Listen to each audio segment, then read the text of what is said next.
I don't think you ever get teenage boys to get up in the morning to do anything that a parent wants them to do, but the football coaches say, get up at 7 o'clock, go down, weight lift, practice, they go out.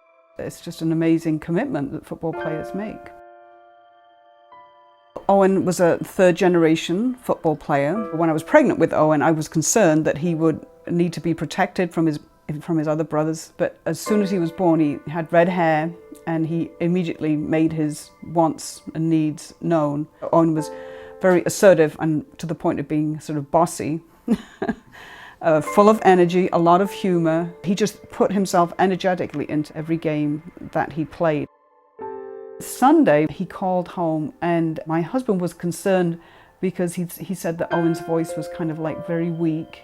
And Owen said, oh, I'm failing everything, which was very uncharacteristic of Owen.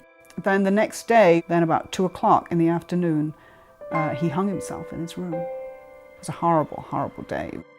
You know, we viewed the body and he was an organ donor, and so we signed for the gift of life tissue, what tissue could be harvested and that kind of thing.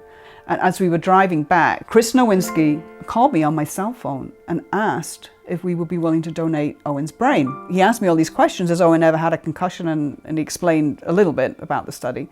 And I said, well, Owen's never had a concussion, so it's not going to be any good to you. And he said, well, nevertheless, we'd like to use the brain. I said, but even though you're not going to find anything, I'm convinced that somebody, somewhere down the line, is going to find something that causes this kind of event to happen. I am not going to walk away believing that this just happened because he was somewhat depressed about maybe 2 tests. I think most people who knew Owen looked at what happened and just could not believe that Owen would just go out and do this.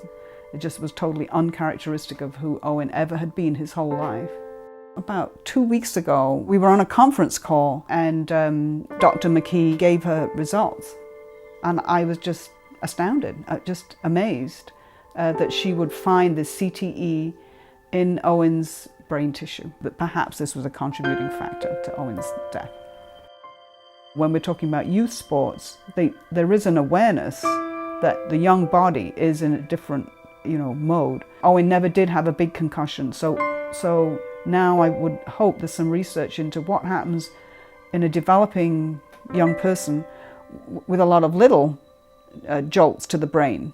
And so if some good can come out of this, if other younger athletes can be protected, that would be a good legacy for Owen to leave.